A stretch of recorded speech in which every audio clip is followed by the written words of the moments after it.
Assalamualaikum warahmatullahi wabarakatuh। Today we are going to discuss compensatory training approach. अभी हम बात कर लेते हैं कि CIMT and compensatory training approach ये दोनों एक दूसरे के ऑपोजिट हैं। CIMT constraint induced muscle movement therapy, इसमें क्या होता है, हम उस वाले लिम्ब पे मूवमेंट या ट्रीटमेंट देते हैं जो कि ख़राब होता है, जो कि अफेक्टेड लिम्ब होता है। जबकि कंपनसेटरी ट्रेनिंग अप्रोच पे हम वो उस हैंड पे मूवमेंट या ट्रीटमेंट देते हैं जो कि हैंड सही होता है। तो इन दोनों में क्या है, एक पे हम ख़राब पे वर्क कर रहे हैं, दूसरे में हम सही पे वर्क कर रहे हैं। इसमें हम देखेंगे, पहले तो इंट्रोडक्शन देखेंगे इस अप्रोच का, देन इसके प्रिंसिपल्स देखेंगे, कुछ स्ट्रैटेजीज़ हैं, कुछ बेनिफिट्स लिमिटेशंस हैं, कैटेगरीज़ हैं, और जो है वो इमर्जिंग ट्रेंड्स को भी हम डिस्कस करेंगे। नाउ अडेज़ क्या क्या चीज़ें यूज़ हो रही हैं। तो स्टार्ट करते हैं। आऊज़ु बिल्लाहि मिनश्शैतानिर्रजीम, बिस्मिल्लाहिर्रहमानिर्रहीम, रब्बिश्रह ली सदरी वयस्सिर ली अमरी वहलुल उक़दतम मिन लिसानी यफ़क़हू क़ौली। स्टार्ट करने से पहले ज़रा इसको थोड़ा सा स्टडी करते हैं। Let's make some analysis between characteristics of सूरा वर्सेस करेक्टरिस्टिक्स ऑफ चैप्टर। अगर हम एक सूरत को कंपेयर करें चैप्टर के साथ, तो जैसे कि चैप्टर का एक कुछ स्टैंडर्ड्स होते हैं कि चैप्टर हम किसे कहते हैं, चैप्टर का जो नेम होता है, चैप्टर का नेम ही हमें बता देता है कि उस चैप्टर के अंदर क्या चीज़ें हैं, और सारी चीज़ें उसी चैप्टर के नेम के इर्द गिर्द क्या कर रही होती हैं, घूम रही होती है, सराउंड कर रही होती हैं। बट सूरत के अंदर ऐसा नहीं होता। अगर किसी सूरत का नाम है, जैसे सूरत अल बकरा में, बकरा का मतलब है काऊ, इट डजेंट मीन कि 286 आयात सिर्फ़ और सिर्फ काऊ के बारे में होंगी, और भी बहुत सारी चीज़ें होती हैं। अगर हम कहें कि सूरत बकरा की कोई एक नेम हम रखें, तो हम कभी भी नहीं रख सकते, क्योंकि उसके अंदर इतने सारे डिफरेंट जो है वो चीज़ें शामिल हैं। सेकंड चीज़ क्या होती है, चैप्टर को अगर हम देखें, एक ऑर्डर होता है, यानी कि जैसे हम सूरत की बात करें, सूरत में सबसे पहले सूरत जो रेवलेशन के मुताबिक क्या थी, सूरत जो कि हमारे पास इक़रा बिस्मि रब्बिकल लज़ी, पहली वही। तो देखा जाए तो सीक्वेंस की अगर हम बात करें तो वो पहली होनी चाहिए थी, और सूरत बकरा की कुछ आयात एंड में होनी चाहिए थी। बट ऐसा बिल्कुल भी नहीं है। और चैप्टर में क्या होता है, एक सीक्वेंस फॉलो हो रहा होता है, एक सीक्वेंस चल रहा होता है, और हिस्ट्री की बेसिस पे भी ऐसे ही होता है कि जो चीज़ पहले हो चुकी है वो पहले होती है, फिर उसके बाद उससे बाद नाउ एंड नाउ जो इन्वेंशंस आ रही होती हैं उसके मुताबिक चैप्टर में सीक्वेंस किया हुआ होता है। थर्ड चीज़ की अगर हम बात करें तो चैप्टर में कभी भी रेपिटेशन नहीं होती। एक चीज़ जो पहले डिस्कस हो चुकी है वो अगर आगे आ भी गई है तो वो बता देंगे कि इस पेज पे लिखा हुआ है, आप वहाँ जाके देख लें, इस चीज़ के बारे में मज़ीद पढ़ लें। यानी कि एडवांस कॉन्सेप्ट आता जाता है आगे आगे, लेकिन उस चीज़ को रिपीट नहीं किया जाता। बट सूरत में क्या होता है, हम देखते हैं कि एक चीज़ बहुत ज़्यादा क्या होती है, रिपीट होती है। तो इट मीन्स कि सूरत और चैप्टर में ज़मीन आसमान का फ़र्क है। तो हम ये नहीं कह सकते कि एक सूरत एक चैप्टर है। तो कुरान एक ऐसी बुक है, कुरान सिर्फ वो बुक है इस दुनिया के अंदर जिसके अंदर चैप्टर्स नहीं हैं। यानी एक भी सूरत कुरान की चैप्टर के स्टैंडर्ड्स के ऊपर फिट नहीं आती। कोई भी बुक है इस दुनिया के अंदर तो उसमें एक चैप्टर तो लाजमी ही होगा, लेकिन कुरान एक वाहिद बुक है जिसमें एक भी चैप्टर मौजूद नहीं है। इसमें 114 सूरा हैं, सूरत हैं, लेकिन वो हम बिल्कुल भी उनको चैप्टर्स नहीं कह सकते। ज़ाहिर सी बात है, इंग्लिश का थोड़ा लिमिटेशंस हैं, हम इसको ट्रांसलिटरेट कर लेते हैं एज अ चैप्टर, हम लिख सकते हैं अगर मजबूरी है, लेकिन हमें इसके बारे में फ़र्क पता हो कि इट्स कम्प्लीटली यूनिक। सूरा के जो स्टैंडर्ड्स होते हैं वो बिल्कुल यूनिक है। हमें अगर एक एस्से भी लिखना होता है तो हमें एस्से के फॉर्मेट के मुताबिक लिखना होता है, लेकिन अल्लाह ताला कोई स्टैंडर्ड्स या कोई फॉर्मेट नहीं करता, उसके ऊपर नहीं अल्लाह ने बुक उतारी। अल्लाह के अपने स्टैंडर्ड्स हैं जो कि बिल्कुल यूनिक हैं, that makes this book divine. सुभान अल्लाह। आगे मूव करते हैं। अब हम जो है वो अपनी अप्रोच की बात करते हैं। आई डोंट नो ये उल्टा क्यों लिखा हुआ आ रहा है। ओके, इसको ऐसे ही छोड़ देते हैं। स्टार्ट करते हैं। Compensatory training approach. Compensatory training approach एक ऐसी अप्रोच है जिसमें क्या होता है, जैसे कि हमने बात की कि हम जो चीज़ें ख़राब हो चुकी हैं उनको छोड़ के जो चीज़ें सही मौजूद हैं उनके ऊपर क्या करते हैं, वर्क करते हैं। अल्टरनेट मेथड्स हम जो है वो प्रोवाइड करते हैं पेशेंट को कि अगर वो एक चीज़ नहीं कर पा रहा तो जो चीज़ें वो कर पा रहा है उसके ऊपर फोकस करें। फॉर एग्ज़ाम्पल एजुकेशन की अगर हम बात करें तो अब पेशेंट अब जो है वो टीचर के पास डिफरेंट बच्चे होते हैं, तो अगर बच्चे नहीं समझ पा रहे टीचर का कोई मेथड, तो टीचर क्या करेगी, अपने मेथड को चेंज कर लेगी। तो ये उसने क्या किया, अल्टरनेटिव मेथड पे टीचर जो है वो पढ़ाएगी बच्चों को, अल्टरनेटिव स्ट्रैटेजी पे। तो एक चीज़ अगर नहीं हो रही किसी लर्निंग डिसेबिलिटी की वजह से, तो क्या है कि हमने क्या कर लिया, अल्टरनेट स्ट्रैटेजीज़ यूज़ कर ली, उसको छोड़ के दूसरी चीज़ें यूज़ कर ली। फॉर एग्ज़ाम्पल अगर कोई पेशेंट है डिस्लेक्सिया का, कि वो जो है वो क्या नहीं कर पा रहा, रीड नहीं कर पा रहा, तो क्या करेंगे हम, अगर वो रीड नहीं कर पा रहा तो उसको ऑडियो बुक्स दे देंगे, टेक्स्ट टू स्पीच सॉफ्टवेयर दे देंगे कि वो सुन ले। अगर वो सही से राइटिंग एंड रीडिंग नहीं पढ़ पा रहा, उसकी आइज़ में कोई मसला है, तो वो अपनी ईयर्स का जो सही है बिल्कुल उसके कान, उससे वो audio books and text to speech software से पढ़ ले और अपनी रीडिंग असाइनमेंट सॉल्व कर ले। तो इससे क्या होगा कि उन चीज़ों पे वर्क किया जा रहा है, उसकी स्ट्रेंथ्स पे वर्क किया जा रहा है जो कि सही हैं, और हो सकता है उसको एक्सटर्नल हम टूल्स दे रहे हैं ताकि वो कंपनसेट कर सके अपने चैलेंजेस को, लिमिटेशंस को। और अगर ये हमने बात की थी एजुकेशन की, एक दूसरी अगर हम बात करें रिहैबिलिटेशन में कैसे ये चीज़ यूज़ होती है कंपनसेटरी ट्रेनिंग अप्रोच वाली, तो इसमें क्या होता है, अगर कोई पेशेंट है जैसे फॉर एग्जांपल स्ट्रोक का, उसका राइट हैंड क्या हो गया, ख़राब हो चुका है, राइट हैंड अफेक्टेड उसका हैंड है, तो अब हम पेशेंट को क्या करेंगे, लेफ़्ट हैंड से सारी चीज़ें सिखा देंगे, अनअफेक्टेड हैंड पे वर्क करेंगे और अनअफेक्टेड हैंड को चीज़ें सिखाएंगे कि वो अपने अनअफेक्टेड हैंड से काम करे और अपने अफेक्टेड हैंड को जो कि वीक है उसको यूज़ ना करें। तो इस तरीके से रिहैबिलिटेशन में हम इस चीज़ को यूज़ कर सकते हैं कि उसकी चीज़ जो सही है उसको यूज़ की जाए। अच्छा, पहले हमने डेफिनेशन देख ली, अब हम देख रहे हैं स्ट्रैटेजीज़ इन कंपनसेटरी टेक्निक। तो इसकी 9 स्ट्रैटेजीज़ हैं। पहली स्ट्रैटेजी क्या है, या टेक्निक कह लें, प्राइमरी स्ट्रैटेजीज़ कह लें या प्राइमरी टेक्निक्स कह लें। तो इसमें पहली चीज़ है टास्क मॉडिफिकेशन एंड सिंप्लीफिकेशन। वो वाले पेशेंट जिनमें कोई मसला है, कोई लिमिटेशन है उनकी, तो हम क्या करेंगे, उनका टास्क को सिंप्लीफाई कर देंगे, ब्रेक कर देंगे टास्क को। कॉम्प्लेक्स टास्क है, वो कॉम्प्लेक्स नहीं कर पा रहा, तो हम उसको अल्टरनेट मेथड यूज़ करेंगे, हम टास्क को छोटे छोटे स्मॉल पीसेज में, मैनेजेबल स्टेप्स में डिवाइड कर देंगे, प्रायोरिटाइज करेंगे कि कौन सा पहले करना चाहिए, कौन सा बाद करना चाहिए, ताकि उसको कॉग्निटिव लोड ज़्यादा ना हो और वो इजीली कर पाए। सिंप्लीफाई करके उसको मिनिमाइज़ करके जो है वो बताएंगे ताकि कन्फ्यूजन ना हो। तो हम क्या करेंगे, अल्टरनेट मेथड यूज़ किया, टास्क को सिंप्लीफिकेशन एंड मॉडिफाई कर दिया। सेकेंड इज़ हम उसको एक्सटर्नल एड्स दे सकते हैं कि फॉर एग्ज़ाम्पल कोई पेशेंट है कि वो उसके कान का कोई मसला है, तो हम उसको एक्सटर्नल ईयर का कोई एड दे सकते हैं, प्रोवाइड कर सकते हैं। कोग्निटिव एड्स की हम बात करें कि अगर किसी का मेमोरी का मसला है, उसको जो है वो चीज़ें याद नहीं रहती, तो हम क्या कर सकते हैं, उसको स्टिकी नोट्स दे सकते हैं कि आप जो है वो अपने स्टिकी नोट्स पे लगा के रख लें कि आपको जैसे ही नज़र आए तो आपको याद आ जाए, या आप अपने स्मार्टफोन पे रिमाइंडर लगा लें, अलार्म लगा लें कि ये काम मुझे इस वक्त करना है, प्लानर बना लें, कैलेंडर बना लें, ताकि वो चीज़ आपको याद रहे। तो मेमोरी उसकी ख़राब थी, तो हमने क्या किया, उसको कैसे कंपनसेट किया कि एक्सटर्नल एड्स दे दिए, कॉग्निटिव एड्स, जैसे प्लानर है, स्टिकी नोट है, या कोई रिमाइंडर है। सेकेंड इज़ मोबिलिटी एड्स हम दे सकते हैं। अगर कोई पेशेंट है जिसकी मोटर इम्पेयरमेंट्स है, वो चल नहीं पा रहा सही से, तो उसको वॉकर और केन्स या ऑर्थोटिक्स दे देंगे ताकि वो चल पाए। तो हमने कंपनसेट किया उसकी उस चीज़ को जो नहीं कर पा रहा था। Third is behavioural and routine adjustment, कि हम उसकी क्या करेंगे, रूटीन को ऐसा बनाएंगे कि वो ज़्यादा अपनी कोग्निटिव डिमांड्स जो है वो, मतलब अगर कोई पेशेंट है जिसको न्यूरो का कोई मसला है, वो ब्रेन उसका सही नहीं है, तो हम उसको क्या करेंगे, उसको डेली रूटीन बना के दे देंगे कि पहले आपने ये करना है, फिर ये करना है, फिर ये करना है, ताकि उसको सोचना ना पड़े, अच्छा मैंने ये काम कर लिया, मुझे और कौन कौन से काम हैं जो कि रहते हैं। अब वो एक काम कर रहे हैं, वो बाकी कामों के बारे में सोच रहे हैं, अच्छा और कौन से काम रहते हैं। तो एक उसको रूटीन बना के दे देंगे ताकि उसको पता हो कि अच्छा मुझे इस सीक्वेंस पे ये काम करने हैं। तो कोग्निटिव डिमांड्स क्या हो जाएंगी, रिड्यूस हो जाएंगी, डिसीजन मेकिंग ट्रेनिंग उसको नहीं करनी पड़ेगी, उसको पहले से पता होगा कि क्या काम करने हैं।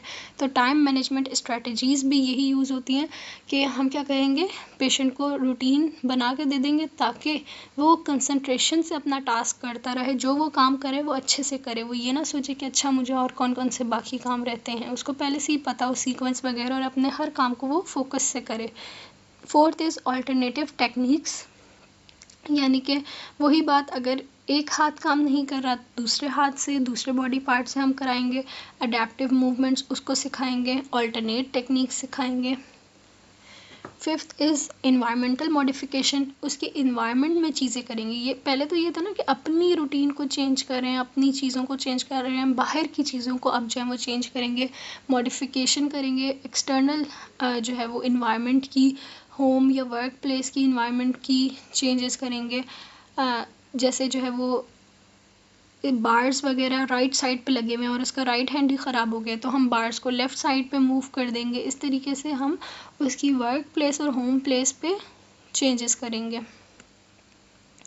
Sixth is skill transfer and generalization, patient को जो वही चीज़ें हम सिखाएंगे क्लिनिक्स में जो कि उसको डेली लाइफ में नीड होगी ताकि वो घर जाके भी वही चीज़ें कर सके।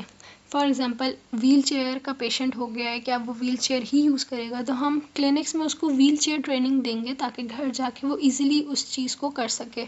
Seventh is family and care giver training, बहुत ज़्यादा ज़रूरी है ये कि जो उसकी फैमिली है उसको हम एजुकेट करें ताकि वो पेशेंट को सपोर्ट करे। 9 is using feedback and monitoring, adjust करेंगे मेथड्स को based on regular feedback to ensure progress, कि हम फीडबैक पेशेंट से लेंगे, उसको फीडबैक देंगे ताकि वो करता रहे चीज़ों को।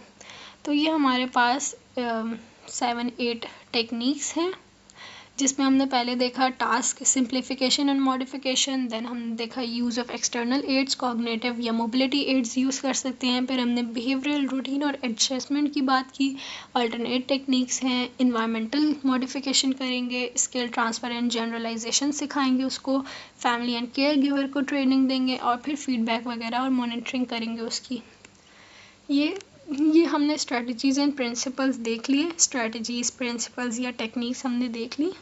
अब हम बात कर रहे हैं types and categories of rehabilitation की, कौन कौन सी टाइप्स ऑफ रिहैबिलिटेशन है जो कि हम कंपनसेटरी ट्रेनिंग के थ्रू कर सकते हैं, और फिर एक न्यूरो पेशेंट की एग्जांपल देखेंगे। पहले है कोग्निटिव रिहैबिलिटेशन, इसमें क्या है कि पेशेंट को मेमोरी और अटेंशन में मसला है। फॉर एग्जांपल हमारे पास अल्जाइमर का पेशेंट होता है, अल्जाइमर का उसमें क्या है कि वो उनको मेमोरी सही नहीं होती, तो हम क्या करेंगे कि वही चीज़ें उनको देंगे, कंपनसेटरी टेक्निक्स वही उनसे करवाएंगे जो कि उनको मसला हो रहा होगा। जैसे माइंड में मसला है, मेमोरी में मसला है, तो हम उनको रिमाइंडर्स दे देंगे, कैलेंडर्स दे देंगे, उनको डेली रूटीन बना के दे देंगे ताकि उनको कोग्निटिव डिमांड्स उनकी जो है वो क्या हो जाए, कम हो जाए। सेकेंड इज़ मोटर रिहैबिलिटेशन, अगर मोटर स्किल्स एंड अडेप्टेशन में फ़िज़िकल लिमिटेशंस हैं, उसकी मोटर में मसला है, तो हम क्या करेंगे, मोटर कंपनसेटरी ट्रेनिंग्स कराएंगे। एक साइड पे मसला हो गया, राइट हैंड सही काम नहीं कर रहा, तो हम लेफ़्ट हैंड को सारी चीज़ें सिखाएंगे। प्रोस्थेटिक्स हम दे सकते हैं, एक्सटर्नल एड्स दे सकते हैं ताकि पेशेंट एक्सटर्नल कंपनसेटरी टेक्निक्स को यूज़ कर सकें। फॉर एग्ज़ाम्पल स्ट्रोक पेशेंट, जैसे अगर स्ट्रोक पेशेंट में चलने का मसला हो रहा है तो हम उसको केन दे देंगे, वॉकर दे देंगे ताकि वो चल सके। Next is speech and communication, अगर किसी को एफेजिया है, बात करने में मसला हो रहा है या बिल्कुल ही नहीं बोल पाता बच्चा या जो भी फॉर एग्ज़ाम्पल स्पीच इश्यूज़ वाले पेशेंट होते हैं, तो उनमें हम क्या करेंगे, उनमें हम एक्सटर्नल डिवाइसेस उनको दे सकते हैं। जैसे हमारे पास AAC डिवाइसेस होती हैं और जो है कम्युनिकेशन बोर्ड्स होते हैं, डिफरेंट गेस्चर बेस्ड बोर्ड्स होते हैं कि उनके ज़रिए पेशेंट हमें बताता है कि वो क्या बोलना चाह रहा है, तो हम एक्सटर्नल उनको चीज़ें प्रोवाइड कर देंगे ताकि वो अपनी इस लिमिटेशंस को सही कर सके। विजुअल और सेंसरी में वही चीज़ें, विजुअल अगर उसको कोई मसला है तो हम क्या करेंगे कि फॉर एग्ज़ाम्पल अगर हम देखें ग्लासेस हम जो पहनते हैं कि अगर किसी की आईसाइट वीक है तो वो ग्लासेस पहनता है, तो ये भी क्या है, एक कंपनसेटरी टेक्निक है कि वो नहीं देख पा रहा आँखों से, तो वो एक्सटर्नल ये चीज़ को यूज़ कर रहा है अपनी उस लिमिटेशंस को ठीक करने के लिए। हाँ, अब अगर हम बात करें न्यूरो पेशेंट की, तो न्यूरो में क्या होता है, सारा ही मसला होता है। बैलेंस का भी मसला है, एफेजिया भी है, बोल भी सही नहीं पा रहा, मेमोरी का भी मसला है। तो हम क्या करेंगे, उसको सारी जो जो उसकी टेक्निक्स फिट होती हैं, कंपनसेटरी टेक्निक्स, वो वाली क्या करेंगे, दे देंगे। न्यूरो का पेशेंट फॉर एग्जांपल टीबीआई का है, स्ट्रोक है, एससीआई है, न्यूरो डिजेनरेटिव डिजीज़ है जैसे एमएस वगैरह, तो उसमें हम क्या करेंगे, मेमोरी का मसला है तो उसको अलार्म्स, नोट पैड वगैरह दे देंगे ताकि उसको चीज़ें याद रहें। एफेजिया है, बोल नहीं पा रहा, तो कम्युनिकेशन बोर्ड्स दे देंगे। बैलेंस का मसला है तो उसको वॉकर्स, केन्स वगैरह दे देंगे। कंपनसेट करेंगे चीज़ों को जो नहीं है सही उसकी। अब अगर हम इसके बेनिफिट्स की बात करें, तो बेनिफिट्स तो इसके हैं कि क्या होगा, पेशेंट इंडिपेंडेंट हो जाएगा अपना। अगर वो ख़राब हाथ से काम नहीं कर पा रहा, तो जो हाथ उसका सही है, अनअफेक्टेड है, उससे वो डेली लिविंग की एक्टिविटीज़ कर ले और दूसरे के ऊपर डिपेंड ना हो। तो इंडिपेंडेंस हो जाएगी पेशेंट की। न्यूरोप्लास्टिसिटी डेवलप होगी। यानी कि न्यूरोप्लास्टिसिटी क्या होता है कि हम ब्रेन के अंदर न्यू कनेक्शंस बिल्ड करते हैं। तो अब हम क्या कर रहे हैं कि उसको दूसरे हाथ से काम करा रहे हैं, दूसरे कंपनसेटरी चीज़ें सिखा रहे हैं, तो वो क्या कर रहा है, चीज़ों को सीख रहा है, उसके ब्रेन के अंदर न्यूरोप्लास्टिसिटी डेवलप हो रही है। Third is improves quality of life. उसकी क्वालिटी ऑफ लाइफ बेहतर होगी, वो अपने काम को खुद कर पाएगा, पार्टिसिपेट कर सकेगा सोशली। साइकोलॉजिकल बेनिफिट्स क्या हैं कि पेशेंट मोटिवेटेड हो जाएगा कि हाँ मैं काम कर सकता हूँ, मैं दूसरे के ऊपर डिपेंडेंट नहीं हूँ। तो उसमें कॉन्फिडेंस बिल्ड होगा, उसकी जो फीलिंग है हेल्पलेसनेस वाली कि मैं सारी चीज़ें दूसरे पे डिपेंडेंट हूँ, वो वाली ख़त्म हो जाएगी, रिड्यूस हो जाएगी, डिप्रेशन रिड्यूस हो जाएगा उसका। फ्लेक्सिबल एंड स्केलेबल टेक्निक है कंपनसेटरी टेक्निक, कि हम पेशेंट को जो है वो क्या कर सकते हैं, उसकी जो भी उसको इम्पेयरमेंट्स आ रही हैं उसके मुताबिक इस टेक्निक को क्या कर सकते हैं, चेंज कर सकते हैं। फॉर एग्जांपल ऐसा पेशेंट है प्रोग्रेसिव न्यूरोलॉजिकल डिजीज़ का है, पहले इतनी ज़्यादा उसमें इम्पेयरमेंट नहीं थी, अब आहिस्ता आहिस्ता आहिस्ता बढ़ती जा रही है इम्पेयरमेंट, तो हम अपनी कंपनसेटरी टेक्निक्स को भी उसके मुताबिक आहिस्ता आहिस्ता चेंज करते रहेंगे। इन्हांस्ड कॉग्निटिव एबिलिटीज़, पेशेंट को एक ये कंपनसेटरी टेक्निक क्या है कि हम पेशेंट को खुद जो है वो इन्वॉल्व करा रहे हैं डिफरेंट टास्क में, मूवमेंट्स में, तो पेशेंट अपना माइंड यूज़ करेगा, मेमोरी यूज़ करेगा, अटेंशन पेड करेगा, तो उसका कॉग्निटिव एबिलिटीज़ बढ़ेंगी।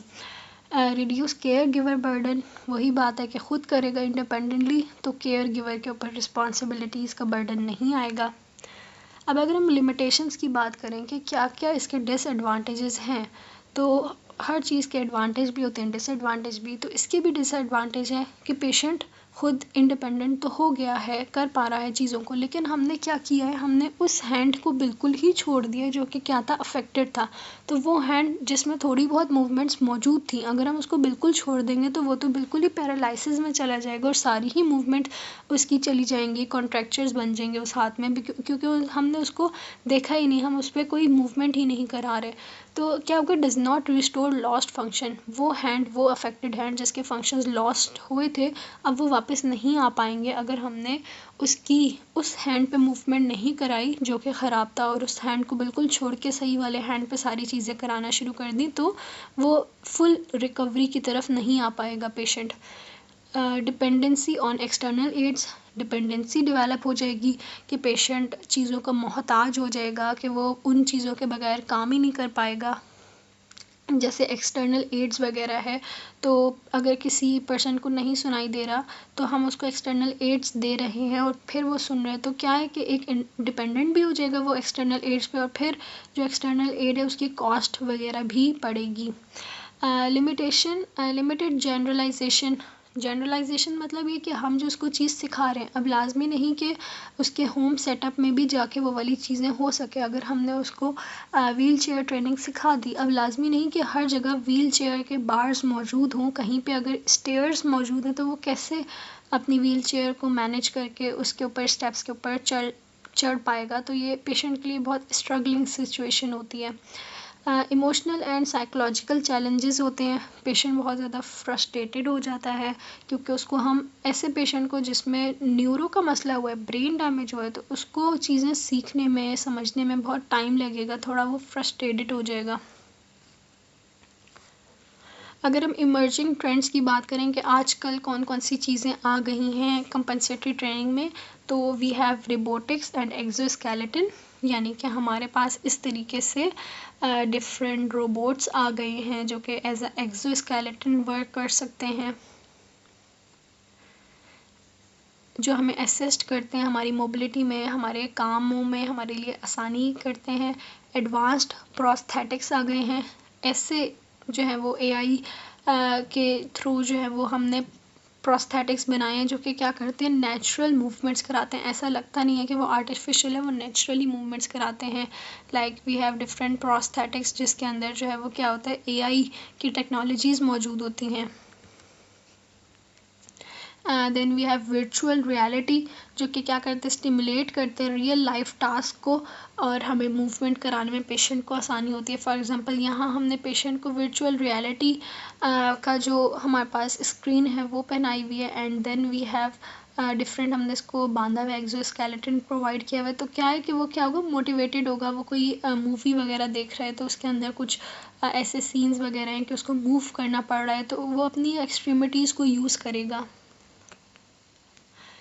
Then we have AI powered wearables, हम जो है वो ऐसी चीज़ें प्रोवाइड करता है हमें एआई के, हम जो है वो अपनी मूवमेंट्स को देख सकते हैं एंड चेंज कर सकते हैं। फॉर एग्जांपल जैसे हमारे पास ये है तो क्या है, एक स्क्रीन है, एआई हमें बता रहा है कि हमने सही मूवमेंट कर रहे हैं कि नहीं, हमारी रेंज कितनी है, कितनी होनी चाहिए, तो क्या है हमें मूवमेंट करने में आसानी होगी।